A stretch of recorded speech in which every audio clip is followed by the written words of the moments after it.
Hello, good evening, welcome everybody. A round of applause, why not? All right, so here we are, Monday, Speak Up Monday, episode 388 here at Tropical Nomad. I think we shot the last 208 here. And yeah, it's been 4 or 5 years. We haven't missed one. We'll never miss one. And as you know, it's number one for entrepreneurism and social impact. It's award-winning.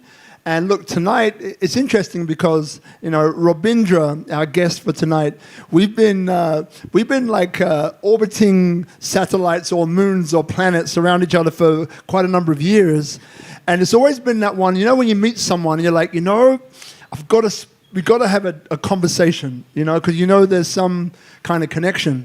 And that's what I always felt with you, and reciprocated, right? So this conversation tonight is probably about 4 or 5 years, like in the making, in Bali, right? So we might have a few things to say. And, you know, so like being this entrepreneur and heart-centered, you know, educator, teacher, you know, being this person who, you know, is able to connect us, you know, to our purpose, to why we're here, and had such success doing it. We won't mention the name of the company, but one of your clients over the years, you know, with the work that you were doing together, built $1 billion company. So I'll say it again. One of your clients you're working with very closely built $1 billion company.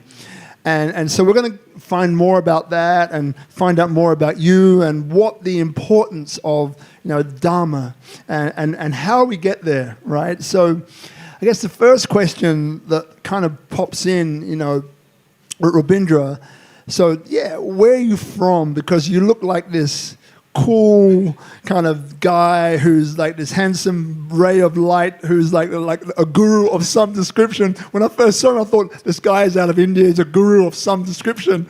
But yeah, give us a little bit of insight into kind of where you're from and those early years. Sure. Well, if I tell somebody in Bali that I'm from India, they're like, or from Canada, they're like, no, where are you really from? So, born and raised in Canada, but parents are from India. And and very, just a few years ago came to Bali and made a home, you know. So I've been around many different countries, been a nomad as an entrepreneur for a very long time. And my name is Robindra, and Indra, so for me, where it all started was actually just asking my mom, hey, what does my name mean? And she said, Indra is the thunderbolt god. I'm like, oh, wow. And so I really started to try to just study that and get this origin story of that. And that's how I came to Dharma and all that kind of work.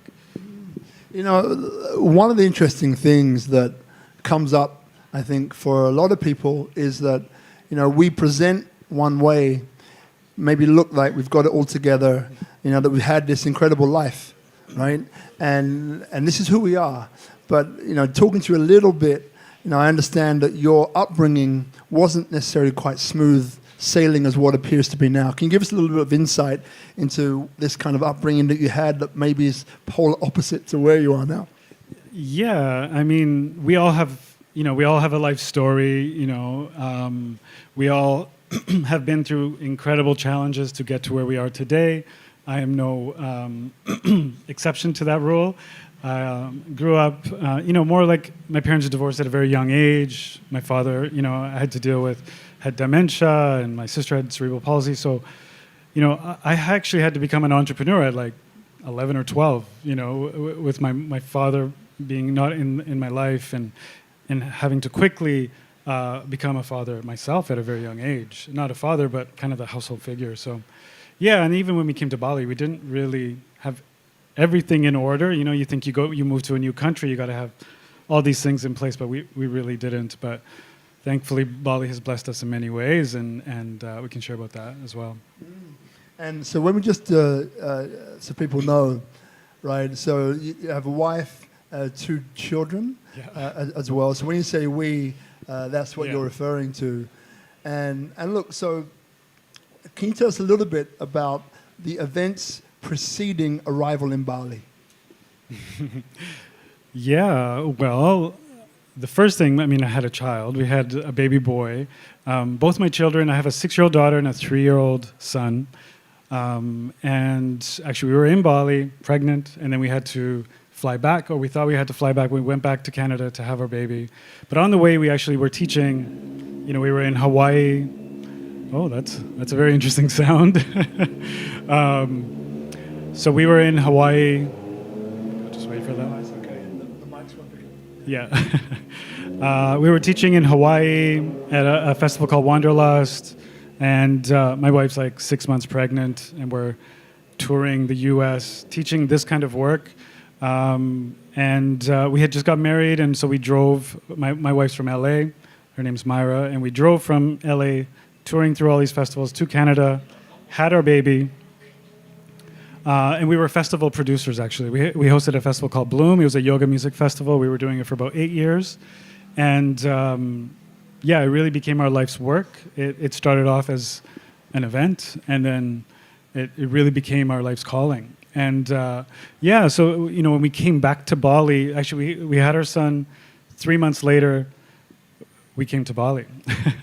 And we thought we were going to come here, plan our festival, go back, and then pandemic came and really shifted our life. The business that we had, the life that we knew kind of disappeared. We really had to pivot really quickly. And luckily we've had the skills, and we've, as an entrepreneur since 20 or 17 or 16, you build resilience over time, you gain confidence, and I know about my own ability to overcome, my ability to bounce back from challenges. And I think in life, no matter how successful you are, you're still facing challenges. Elon Musk has got challenges he's dealing with. The most successful entrepreneur you can think about, or even just the everyday papa like me or you, with aspirations, we have had huge success, but it doesn't mean on the day-to-day, even though my Instagram or your Instagram looks amazing, that we don't have challenges that we don't face all the time. It's the nature of reality. So let's bounce into the work, right? Because I know people are wondering, so what is it? How does it work? So let's dive in there a little bit. So Dharma, firstly, how would you describe Dharma? Dharma. So let me just take it back to my name, Indra, Thunderbolt God. So the story, it's an origin story of a god on the top of a mountain called Mount Kailash, and he spread a web across the entire universe to create the universe. It was like a spider web. And in this creation story, each web was connected with like a diamond, like a diamond. So each web of the entire universe was created with this diamond. So each part of the universe was connected, number one. Number two, any change you make on one diamond, which is a soul, which is you or me in this infinite web, any shift that I make is instantly reflected across the entire universe. And when that landed for me, I started to be like, wow, I make an impact. I make a difference. However small or big it may be, I know that now my intention, my actions cause a ripple in reality that changes everything, And so I really started to dive into that work. Yeah. So then, okay, so you got this understanding of what Dharma is, and beautifully described. I've got little thought bubbles popping up all over the place. I'm sure you might have too. So then how does that connect to the work of discovery of why you're here? Yeah. So you can only really share through stories. So .com, 2097 to like 2003, 4. I was a .com entrepreneur. I started an online payment system, kind of like PayPal before PayPal, and started a bunch of things like Verb.com, which is kind of like Facebook, and I was really there's this kind of I was moving from doing this work that I was doing first out of joy and like wanting to serve humanity, and then at some point a business kind of shifts if you don't know the Dharma work. So you start like in a relationship. There's a honeymoon phase where it's like, wow, you're going on all these dates and everything is new, even in weddings, right? In marriages, it's like this state. And then inevitably shit hits the fan. Bills or obstacles or just things slow down. Things happen way slower than you expected, and challenges come, and that's when you need something more than I'm doing this for the money.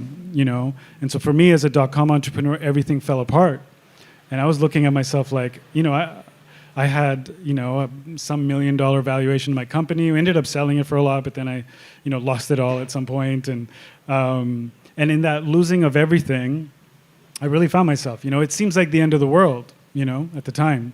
And all the time, I think we face things that we feel like is the end of the world, right? Or at least I do. Maybe I'm a drama king. But no, really. In that time of despair, I needed to find something else. So I found yoga, and I went deep into the practice of that. I learned meditation, really as a means of survival, of like, how do I get through this, and how do I figure things out? And at the same time, my best friend had committed suicide around that time. So I was really soul searching, because my life was just like that for me at the time. I had no choice but to evolve and learn. Otherwise, I don't know what I would do. So in this soul searching, I met a fellow by the name of Anurag Gupta, who was actually, he was Chip Wilson's, the CEO of Lululemon's coach, and I started working with him one-on-one, and we just started diving into this Dharma work. And it was interesting work because through my yoga practice, I learned that the whole purpose of it is to see life through the lens of Dharma. It's like, how can I be of service? How can I make this world a better place? And then on the flip side, I was working with Anurag, and now working through this whole Lululemon work to create a DNA that ended up really blowing them up in an amazing way. But I first used it on myself, and started to shift my life, And again, it's a really big word, Dharma.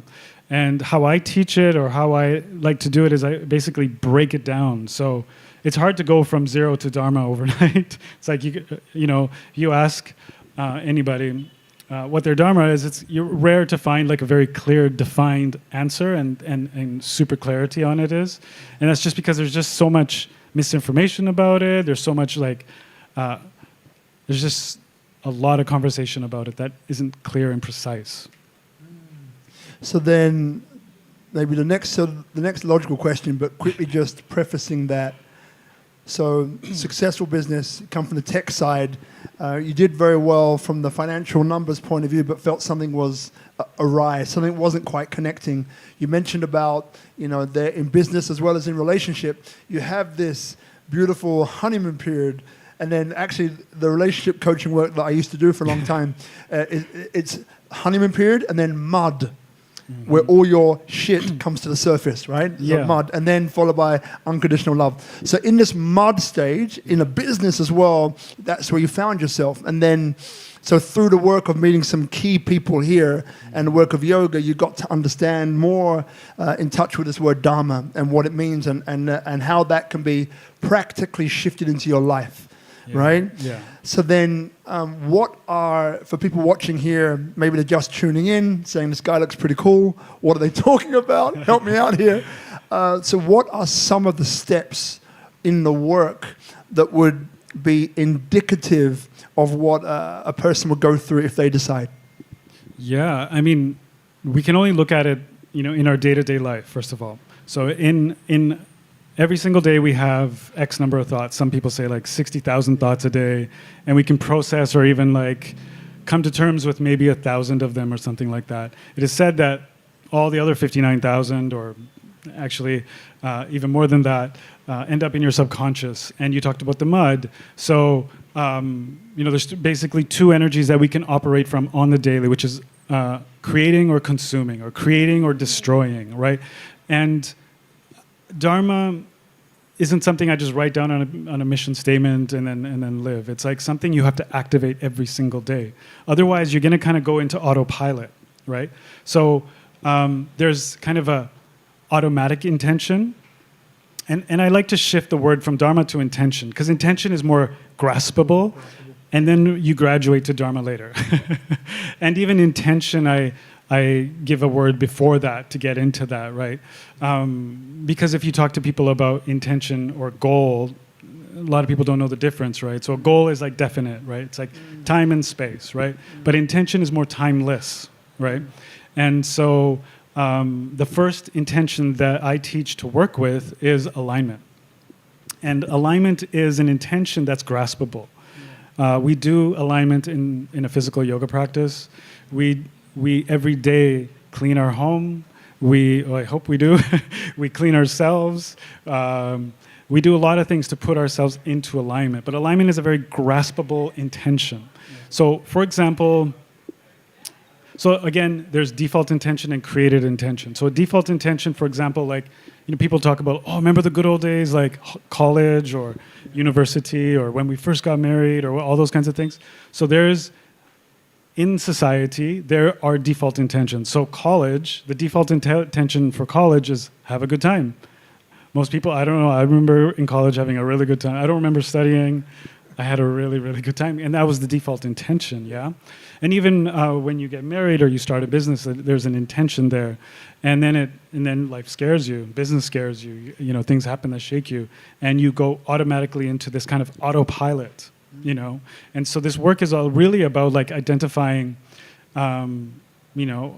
waking up every day to realize, whoa, most of my life I am on autopilot. I wake up, there's like a small window of opportunity, like the first 30 minutes they say, where you can actually deal with the subconscious mind and clean and clear and give yourself an opportunity to live and work and move and weave through the world from intention, from your calling, from your Dharma. Make sense? First step, alignment. Yeah. What comes next? Okay, so I'll share my story with alignment. So I used, because I wasn't sure, but you ask most people about your Dharma, it's like, I don't know, it's left in the gray zone. But once you get this, once you really get grasp physically what intention feels like in your body, then like, wow, I could put anything in this space of intention and feel it and express it. And it changes things. You put a word on your mirror, even if you guys are watching this today, like write down on a piece of paper, alignment, put it in your mirror and have an intention of living in alignment every single day. So, order your office desk, put order to your washroom, put order to your desktop on your computer, put order to things. If you look at nature, there's a divine order in nature. There's one season follows the other, and and there's an order to things. And once things are put into alignment is very beautiful because you can feel it, you can sense it, and it's so simple. And you can do it physically in yoga practice. You can align your physical body, just like I just did right there. But if you live with the word intention to just put one thing in your life into alignment every single day, within 6 months, your life is going to be way cleaner. And that's a big thing in this day and age. Performance is really dictated by our ability to be present, right? But we live in a world that's super distracted. We're constantly inconsistent and constantly distracted. So we're constantly distracted, we're consistently inconsistent, and we have all these thoughts of not just our own, but thoughts of coming in from all this information overload that we're dealing with. The world news is so heavy on everybody's. I don't remember a time when I was so acutely aware of things happening all over the world. In my entrepreneur day, we didn't have these kinds of distractions. We were maybe kind of bored and we had nothing else to do and we just created things. But nowadays it's like you're worrying about every other thing, and a lot of that is coming from your subconscious mind. And so a lot of the work is about learning how to know how to not operate from that automatic space. So moving from default to a more conscious intention space. Got it. So covered alignment beautifully. So what is next, or what feels appropriate to talk about next? Yeah, sure. So just the day-to-day life, right? So I was just talking to an AI programmer, super interesting guy, just for 2 seconds over here. And, on the day-to-day as a business person, as a father for me, as a wife or sister, daughter, mother, we all have things we need to operate in this world. And the thing that we need to realize is, when there's something happening, like if you have an objective, like if you want a very specific result in your life, most of us strategize, what action should I take, right? I got to do these 10 things to increase my revenue by 10x, or I got to, build this software app, or I got to, put everything in my life into alignment. Don't try to get your entire life in alignment overnight. This exercise, for example, is for you to understand what intention feels like in your body and in your life. After 6 months, if you've gone through the alignment practice, wow. So by default, we are all operating from a viewpoint. So, or your perspective. So your perspective on reality, on your business, will govern the actions you take, will govern the results you get, right? So what we try to do in our work is have you first see, what are the perspectives that are defining the steps and actions I'm taking? A lot of us are operating from a fear. There's a lot of things to fear nowadays. And so the beauty of it is you can override it. There's always things to fear. There's always a past. There's always a subconscious. There's all the... For me, it was like, okay, so single mother. I have this story. Best friend passed away. All these like crazy stories of like why I shouldn't be successful, right?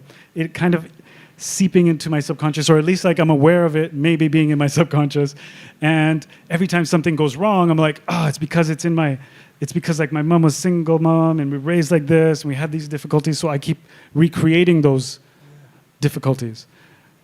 That is just an example of me not taking responsibility and also not seeing clearly that I'm actually operating from my perspective that is painted by the past. And so to override this perspective, we insert intention. So we go, instead of perspective, we have intention, action, result. Before it was my viewpoint, action, result, and then if you add in your purpose, now you have purpose or calling or dharma. Let's call it calling. Influences your perspective. It totally takes all... So what happens in your perspective is you go from a fear state kind of perspective, or just like all the past stories of why you can't do it, into a calling. A calling is infinite. It's joyful. It is what lights you up. It's what lights up the world. It's what makes a difference. It's a really light energy, And to get to this light energy, we again have to bring some order to our lives. We have to dump the heaviness, and we have to kind of, do the work. Dump the heaviness and do the work. I can understand that, right, from a verbal perspective. Mm-hmm. And I get this, like they say about, not they say, I experience it myself. Being in the zone is, or can come from doing whatever it is I'm doing on a repetitive basis, so much so that I forget I'm doing it anymore. I just do it, right? And then from that point, a higher energy power takes over, and now I'm in bliss doing this thing that I'm doing, right? Yeah. Okay. So that's the path. That's the path to your calling. So we work on alignment, and even if it's just like with your home practice, just doing very simple things, you have this alignment. All of a sudden, like you explained, you're going to have this kind of magnetism to your life, right? So all of a sudden you're walking into a cafe, the door opens for you. The cafe, the guy knows what you want. Just things start to magnetize to you. Your thoughts and your results start to, come together. And then you end up in a very much a flow state, right? Mm. And this flow state, alignment, magnetism, and flow naturally allow you to be in your intention. But now if you consciously own it, this is the thing, most people will not own it. And the second you start to live by owning it, so we start by like practicing alignment, and then once, you work with someone like myself one coffee will get it done. It's a big promise, but I do it. And but once you, I had my own Dharma expressed when we started our festival, for example. Our festival is called Bloom. For the first 2 years, it was working title, because we're like, is this it? Could it really be it? And we've already done it 2 years. I'm like, third year, I'm like, is Bloom is the name? And I go to Anurag, I'm like, yo, man, like, first of all, I don't know why I keep doing this festival. We're not making any money, but I'm so excited to do this work. I just wake up, my wife's looking at me like, we're about to have a child. You just want to keep doing this? And I'm like, yeah. And we both woke up, like realizing this is, if everything fell apart, this is what we would do. Yeah. And for me, people are blooming is my Dharma. That's it, 3 words, right?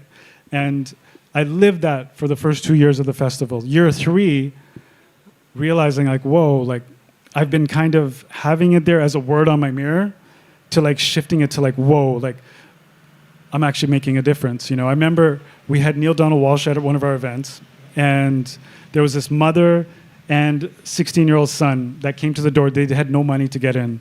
And I just, for some reason, ended up at the front door, and I saw them, and she told me like her son's suicidal, and I was like, whoa, like with the story with my best friend. And I immediately brought them in, and I took them to the back to meet Neil Donald Walsh. And they had an instant connection. And right then and there, like, I was probably losing $20,000 that night on that event, but I knew that I made a difference, that I changed someone's life. And then miraculously, we didn't lose $20,000 that night, and it all worked out very well. But you get tested along the way. But the owning of it is a difference, right? You could be like, yeah, this is my Dharma. But knowing how to own it is a big deal. And how you get to that owning of it is by living it through a very simple intention like alignment. That is something that I help people work on. Yeah. Personally, I can relate to a lot of this because maybe like many people here, there's 2 routes that come into my mind, right? And we'll go through the opposite route just to begin. So I have a friend, I won't tell you his name, but you guys know him. And for him, he is of the mind that it's scientific, right? So to make money, let's say, right? Instead of going, what is inside of me? What am I driven by? What am I passionate about? No, let's analyze the market. What are my skills? I'm going to analyze the market, see where the gap is, and do that thing. And it's scientific. It's like, what is missing? What is a problem that I'm solving? That problem I can solve for 1 million people.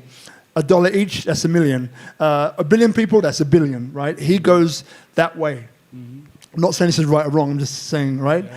Whereas me, for example, over the years, it's felt like I've been dancing around what my gifts are. Mm. And then every once in a while having this connection where it's like, boom, I'm on it.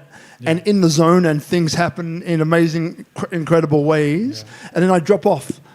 and then I come back. So one of the things that hit a nerve in a way is owning it.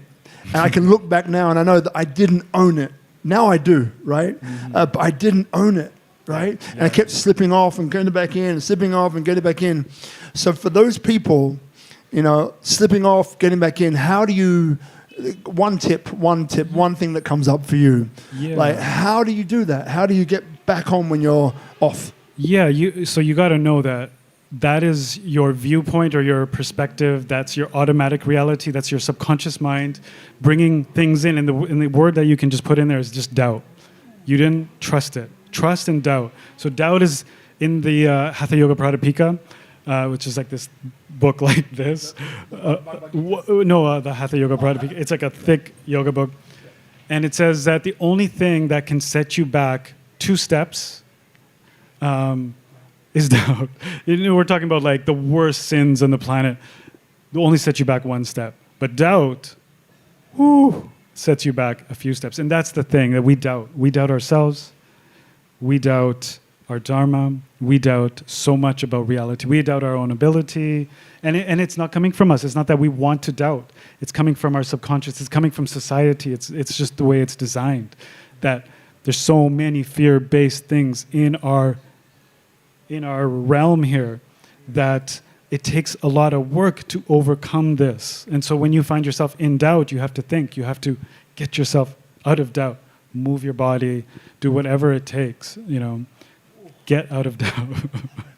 and also, when you fall off, man, you got to have the clarity of when you have a calling and you own it, you will not have an off day. You will always, you'll have off days, but that light at the tunnel will just keep you going. even on those days where nothing is working, you can make a difference in one life. Like today, things were not working out technically for me, like, but PayPal worked, and so I sent a charity like $10 just to get the one good thing out the door, just because nothing was working for me. And so I was just like, okay, I'm going to do good in one way. And I knew coming here, someone will benefit from this, and I was really excited to come and chat with you about that. Who here, just a quick show of hands, it's okay if you don't, maybe internally, who here feels that they're on their calling? Wonderful. All right, who here doesn't feel like they're on their calling? Okay. Don't be shy. Thank you for the honesty. Respect. Yeah. Okay, so calling, like, how did your calling come to you? I just, so I went through the heartbreak of many things, and it's quite often the thing that breaks your heart is a clue as to like where your calling is. We're all very unique. We all have very unique stories. We've all been through a very unique lifetime, but there are people out there that are going through what you've already overcome.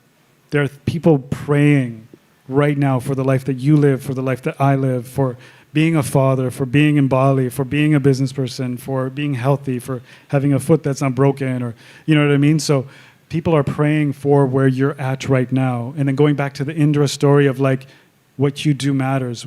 You make a difference. And knowing that ripple effect of making a difference is really what keeps me going. Yeah. Love it, brother. God damn, loving this. All right, so we've come through that. We've been through a few of the steps. It's like this, right? So I'm a guy who lives on his mission, on my calling, and I'm going for it. But here's the thing. You mentioned earlier on about doubt, right? Yeah. A lot of doubt, right, over the years. And, I'm sure there'll be more doubts in the future, but maybe we'll clear those up, right?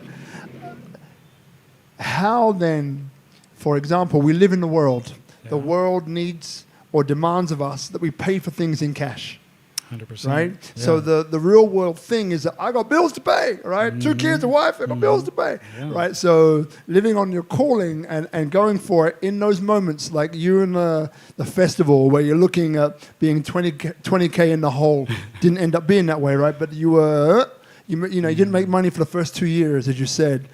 So then, like the money, right, is an important part.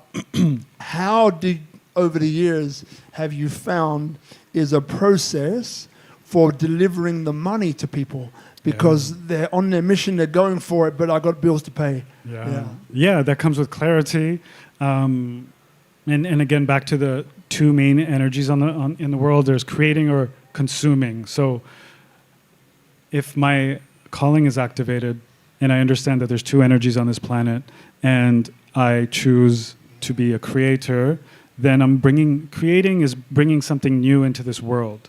I think what happens as entrepreneurs or human beings, we mistake, we're not human beings. I mean, we're not human doings, we're human beings.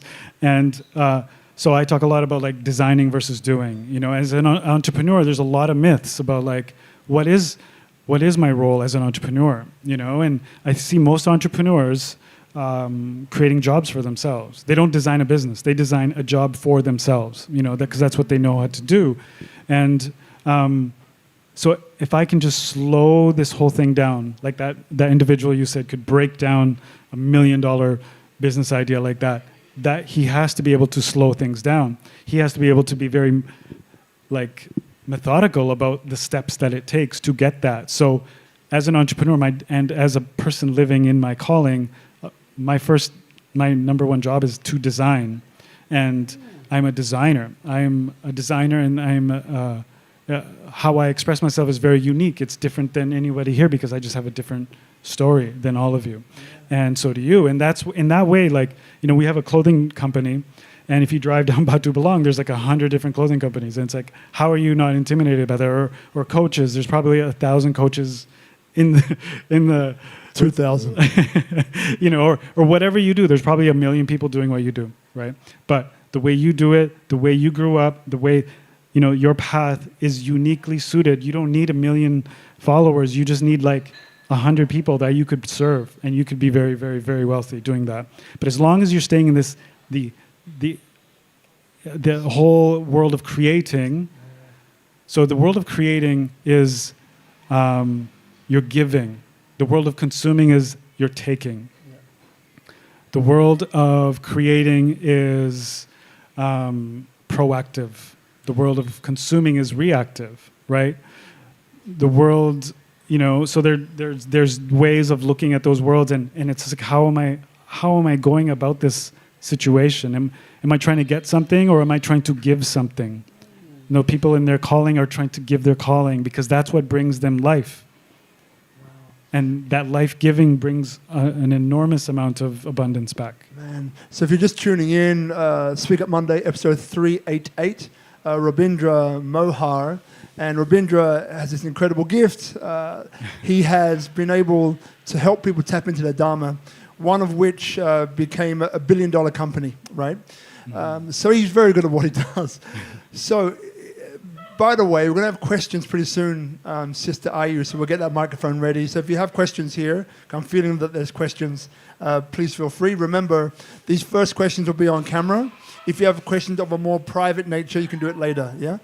So, all right, so we've been through a lot of this system of how you work, right, and how to readjust, which I love. So the question is then, like some of these clients that you've had, like you mentioned, one of the founder of Lululemon. Yeah. Without naming him directly and so on, what have been some of the most, or even one, the biggest challenge that some of your clients have faced, and how did you facilitate getting them through it? Yeah. The biggest challenge, whoa. I think everyone deals with challenges all the time. That's the nature of this world, right? And it's how we react to them, or proactively actually get to them. If we're in this alignment practice, then and we've built that muscle over time, you get really confident in what you're doing. Maybe one of the CEOs that I worked with, the valuation of his company went from $100 per share to $50 per share. He went from having $25 million to like $12 million. He thought it was the end of the world. And and this happens still on a very small scale too. We all sometimes feel like there's a lot of end of the world situations happening. Oh, I can't do this, it's the end of the world. Or this big bill is coming, I can't pay it, it's the end of the world. But really, you're not going to die. First of all, you have a roof over your head, you're in a beautiful island, you have to be grateful for the things you already have, because someone out there is praying for what you have. You can walk, for example. You can breathe. We live on a very beautiful, we're blessed to be here. So what happens is life and lifestyle kind of get blended into one story. And so with the CEO, we were just like, look, your life is not at stake. We immediately go into fight or flight state.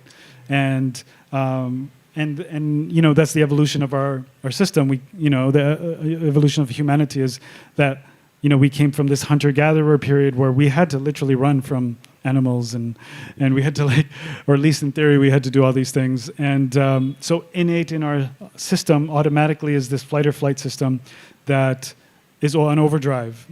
Because so many things to fear, so many things that will trigger us all the time will put us into flight or flight. So this CEO thinks the world is over, but it's like, no, your life is not over. You're just lifestyle. Maybe you don't have that yacht, or maybe things are slightly different, but be grateful for what you do have and start building from right here and right now.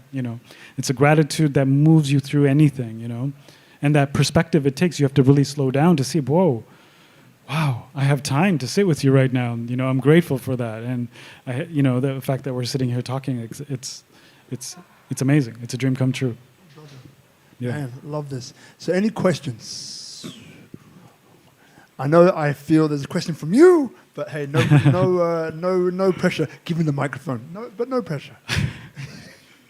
I feel you have a question, man. Love it. So give us a moment for the mic to come on. So they're going to tune it into you. All right. It's okay, brother. I felt something a while ago. in your own time.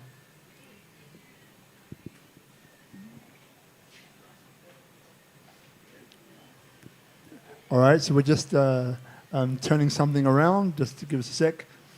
Something you want to say? No. Cool. All right. Cool. So we just go to the. We can just go to the question. Yeah. So Brother Guz, if you mic him up. Yeah.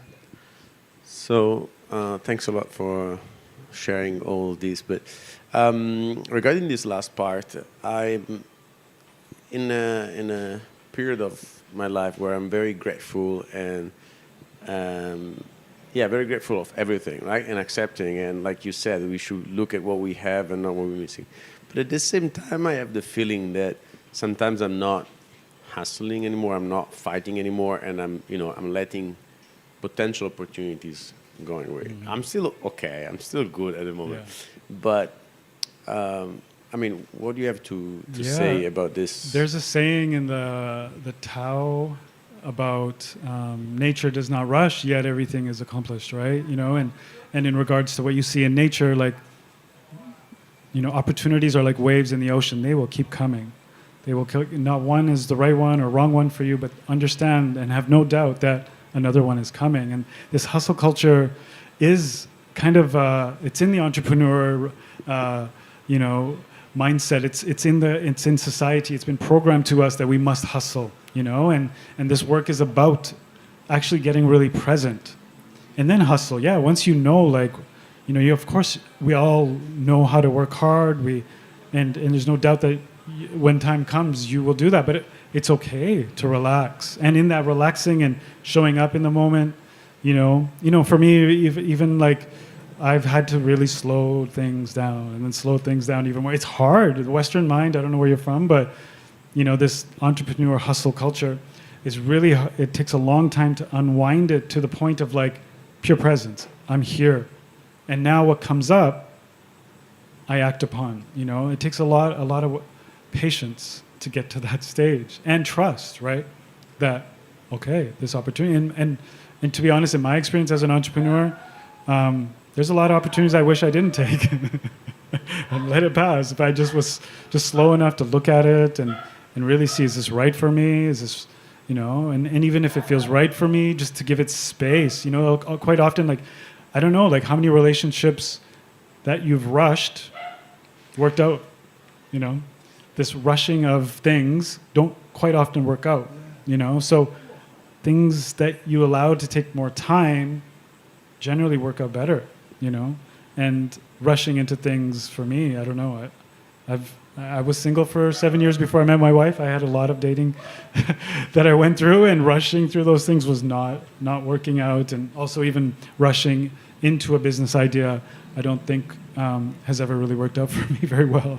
It's always the long cooking, the long stewing of good ideas that just takes time, and it's just opposite. It's counterintuitive, which is a lot of what this work is. Super counterintuitive. Not counter, it's, yeah.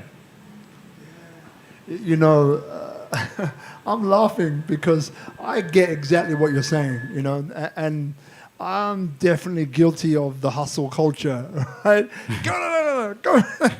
And I have a friend who might be watching, Adrian Reed, Mark Copeland, Earth Ledger, I'll say no more. Where they are right now is precisely there. Like, everything is super, super, super slow, right? And they really do exercise that, this slowness. And part of me is like, can you move a bit faster? Right, come on. But again, just hearing this is making me smile, because it's like, yeah, when I look at the things that I have rushed, yeah, I've learned something. Maybe not to rush. I've learned something, but has it really eventuated to much? And I think the moments I look back now where I did feel, so I have this thing which is about, and I mention it a lot, not tonight, but I'm about to mention it for the first time, is that things come through, not from.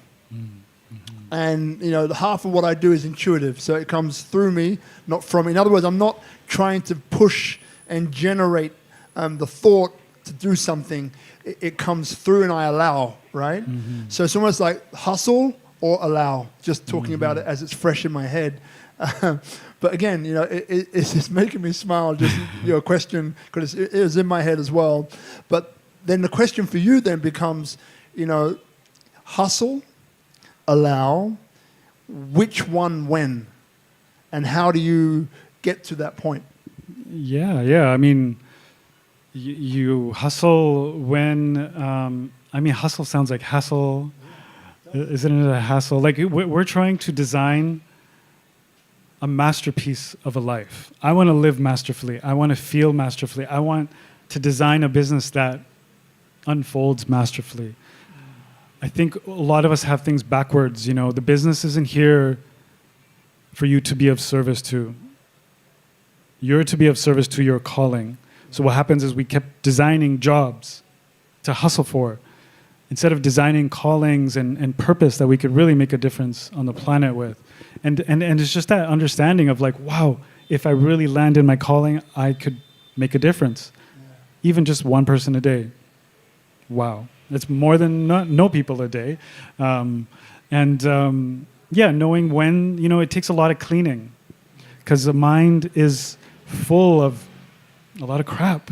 You know, we take in so much information from people around us. Like, who knows what they're going through? Like, you're not going to take advice from, you know, like that story. Like, you're not going to take advice from a plumber about accounting or something, right? But you hear all these stories from people who are totally unqualified to give you advice. Yeah, you're taking their advice, you know, and you want to see like someone that's kind of gotten to where you want to get to. Like, I joke with my single friends. It's like, hey guys, like, so you're all single and you all hang out with each other. Okay, good. So where do you think you're going to be in like 3 years, right? Probably single. You want to get closer to the place where you're going. You know, if you want to be in a relationship, then maybe hang out with people that are in a relationship and maybe they'll, you know. But if you want to be successful, yeah, come to a place like this where there's other successful people doing things. But if you're looking for something very specific, like advice, then you need to go to someone that's been there and is actually living it, you know. Thank you, brother. So, firstly, any more questions? And if you do, please raise your hand. Yeah. So, Sister Ayu and Sister Sarah just over here. And then while we're getting the mic to her and all of that good stuff, so my brother, after this, I'm going to ask you if there's anything else that you'd like to cover in this process. But we'll hear from Sarah first. Yeah? Okay. I have a question about when you talk about Dharma, it stems from religion, right? And it is a male. It stems in like it's made through the male perspective. So when it comes to serving, and I feel like there's this really strange. There's no business advice for women. There is only business advice for men. And I don't want to, but it's really, I don't feel that women should approach business in the right way, but every big business and every successful business is male driven from the masculine perspective of how the world should be. But is there anything where you can see a difference, or where there is something where you get advice, you know, where women feel more comfortable and don't have to be in that uncomfortable space of constantly fighting against men and their egos?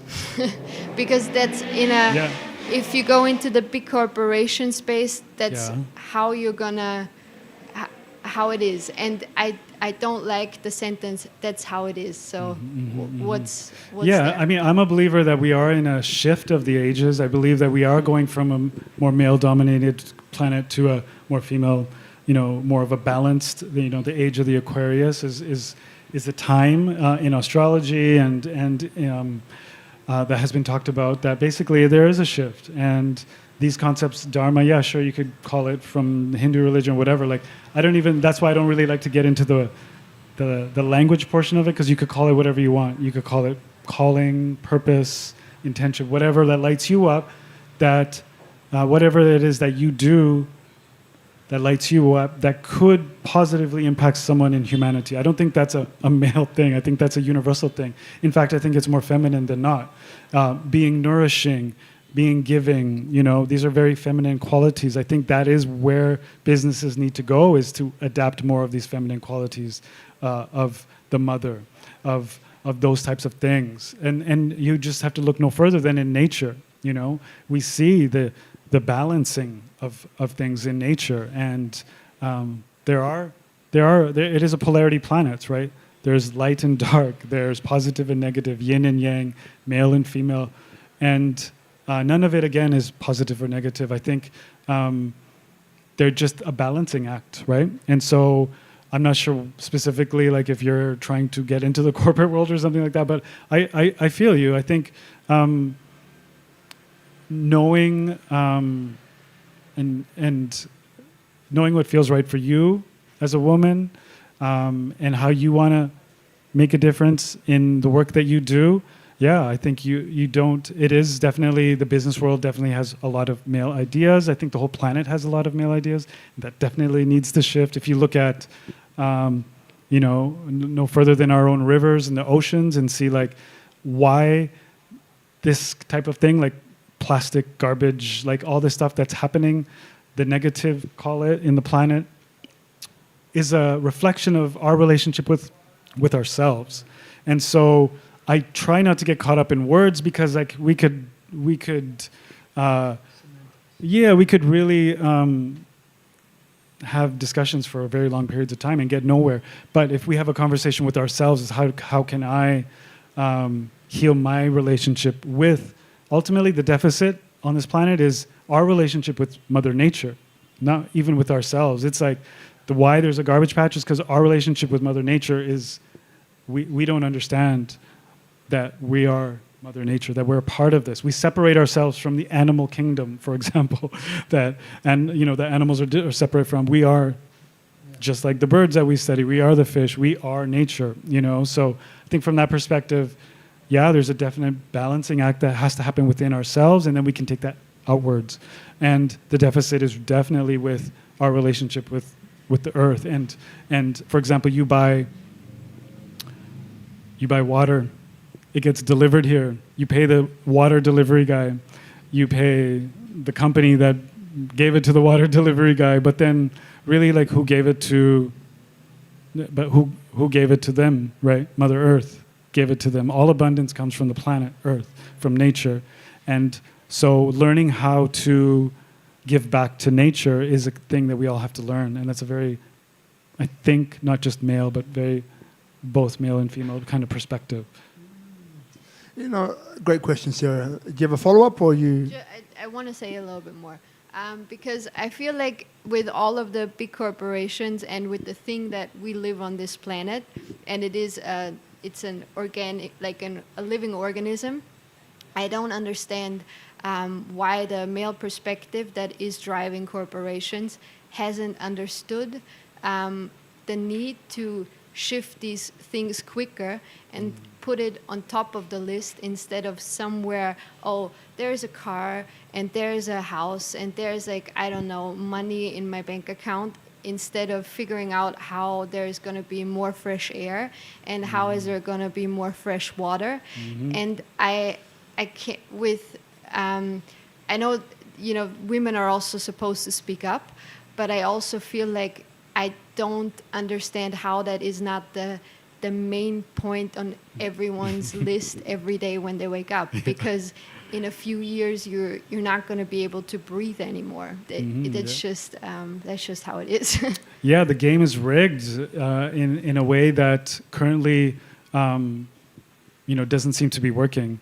But it also, I think this all goes back to perspective, right? If you look at life 20 years ago, 40 years ago, 50 years ago, it was very hard. Life expectancy is way longer now than ever.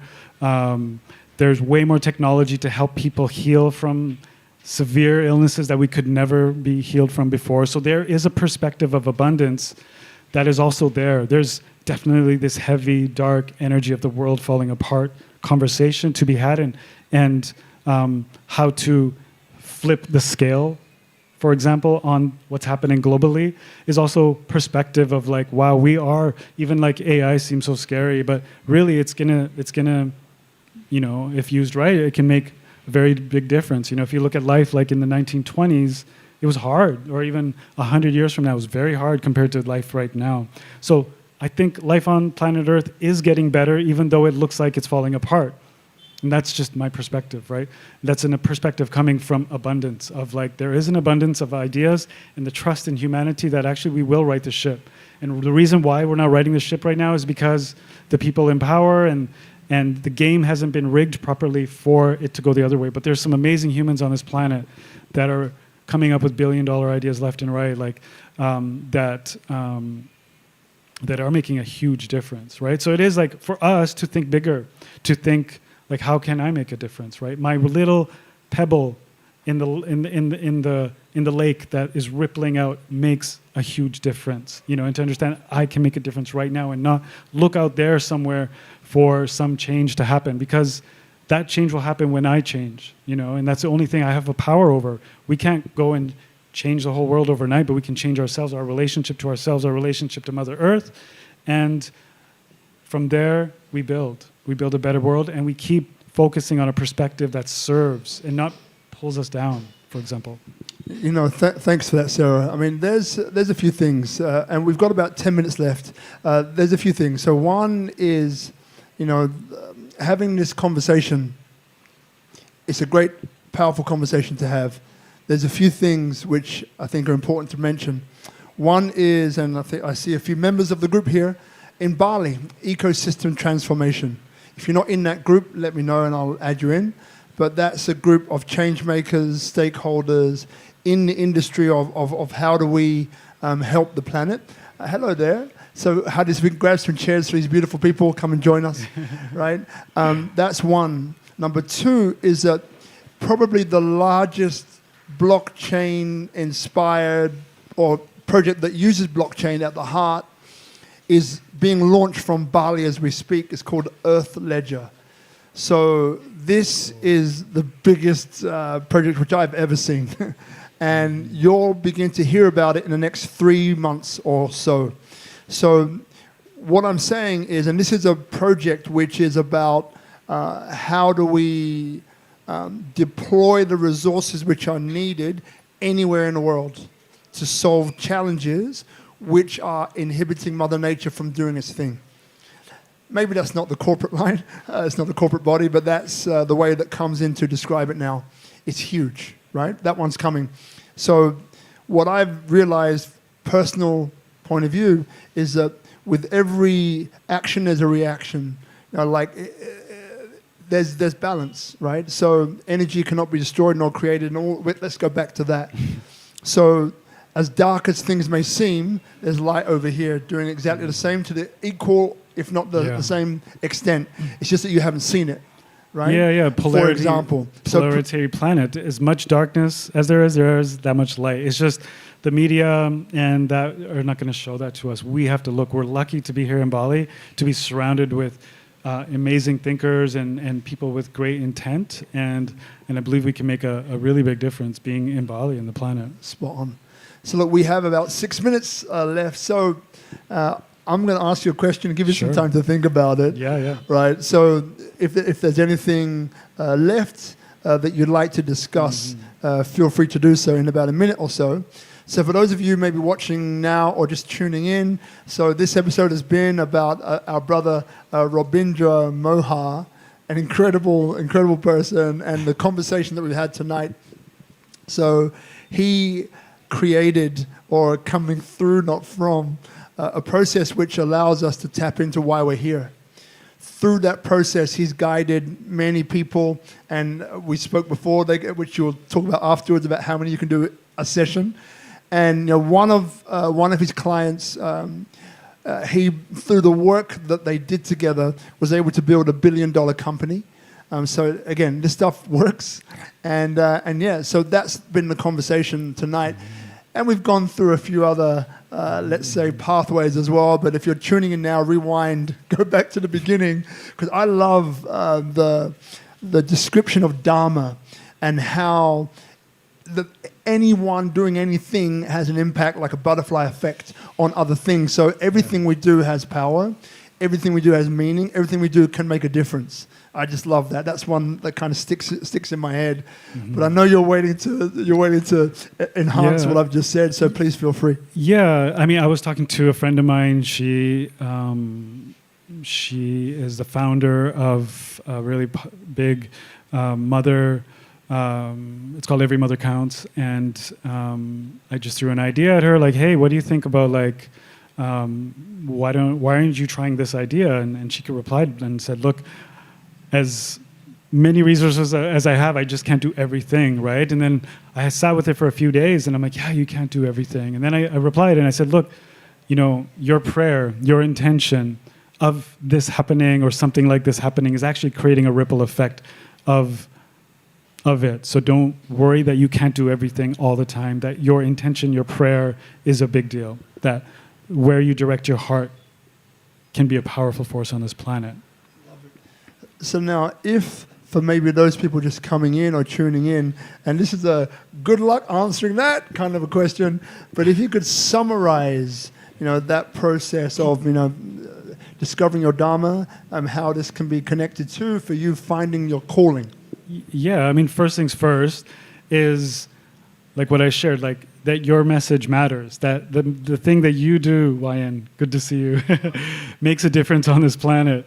That's the number one, that I make a difference. Number two, I'm worthy, or number one, I'm worthy of making a difference on this planet. That's, it really starts with your relationship with yourself. Otherwise, you're going to end up designing yourself a job. That's what you're going to do. And that's not a bad thing. Not everyone is meant to be a full-on entrepreneur, but you are the designer of your reality. You are the designer. You're the CEO of your life. And in this being a CEO of your life, you are an entrepreneur that, that's designing, And so, it's, having a purpose and being able to live it and express it has been one of the greatest joys of my life. To feel it and know that I could put it in and put it to work and share with others, it's unheard of, like how much joy it brings and how much, that you can make an impact. It's very simple. And then there is boundless energy when you're driven by your calling, instead of like running from all the fears of what may or may not happen. Like, living in your subconscious mind or living in this kind of automatic mind is just not a fun place to be. There's always some boogeyman coming, and it's always some kind of fear that's going to arise for you. But when you're coming from your calling, like when you're of service, when you're, like for example, if I'm moving my own house, it's so hard. It's like, oh my God. But if I go help a friend out, it's like, no problem. You know what I mean? So when we're of service, there's just so much more energy to it. There's no suffering. You end suffering when you're of service. And that's the big thing, is just knowing that I make a difference, that you make a difference, And then from there's a very methodical way of designing a life around this. So, for example, Lululemon or all the other different companies that I had a chance to work with, or through some of the companies that I worked with, we inserted the Dharma right in the center. And then we created expressions of it. So that was my thing. I was the mission manager. So then once you get clear on the Dharma, then you become a manager and you take it in all 5 areas of your business, of your personal life, and you insert it. So you become an expression of it. So everything you do becomes an expression. Your social media strategy is an expression of your Dharma. It's like people are blooming, so everything I talk about is blooming. The flowers I'm studying, it's something that you study for the rest of your life. It's right there. It's always been there for you. So the first step is like, what cracked my shell open? What heartbreaks did I have in my life that really made me think like, whoa, like, that's the first clue, Then number 2, it's like, what do you always go back to? What is it? For me, I kept saying the word bloom. I want to see you bloom. Oh, it's bloom this, bloom that. It just came up. And it came up once I went through a period of cleaning. Cleaning is a really big deal. We have to clean our physical space, clean our physical body.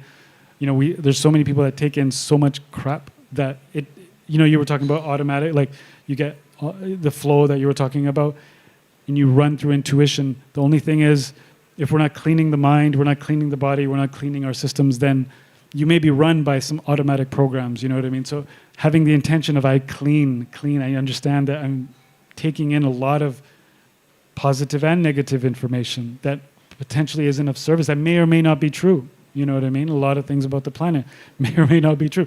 I know my reality right here, right now. I can choose to clean. I can choose to be in alignment.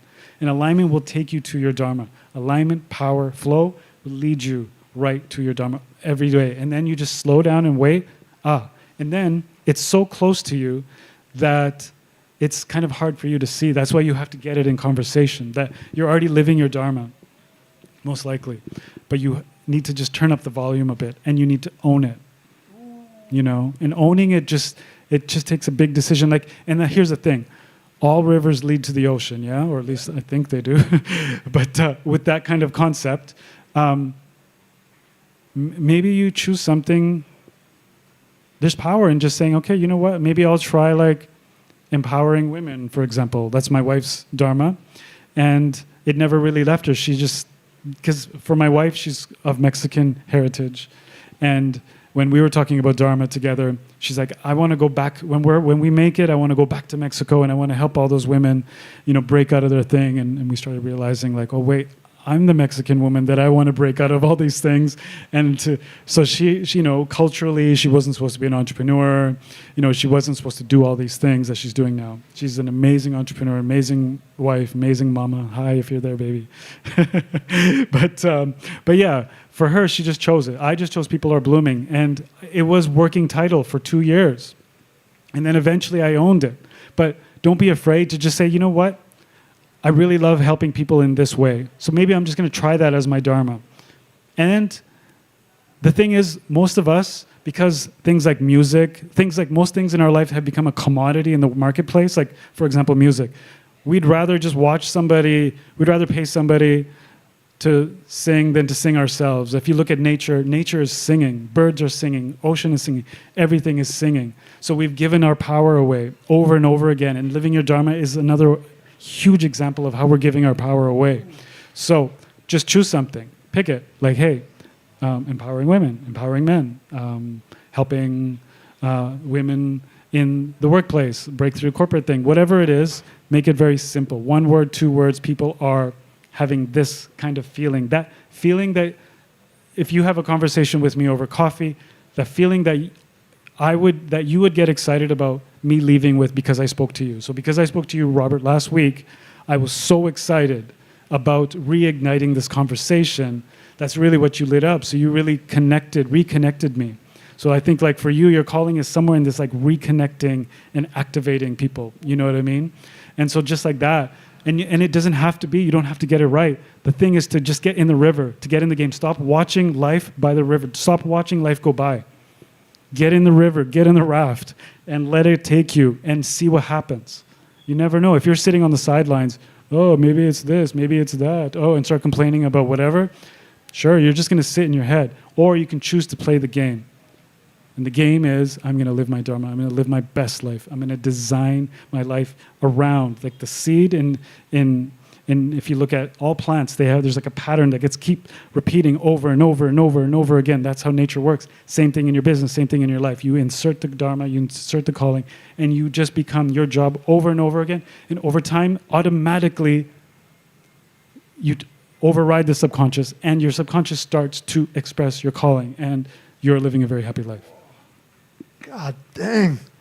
Ooh, I feel like I've just been through a session. I don't know about you guys, but I feel like I've just been cleaned, reconnecting and activating. Speechless. Yeah, people are connected. I think something to do with that, yeah. You know, here's the thing.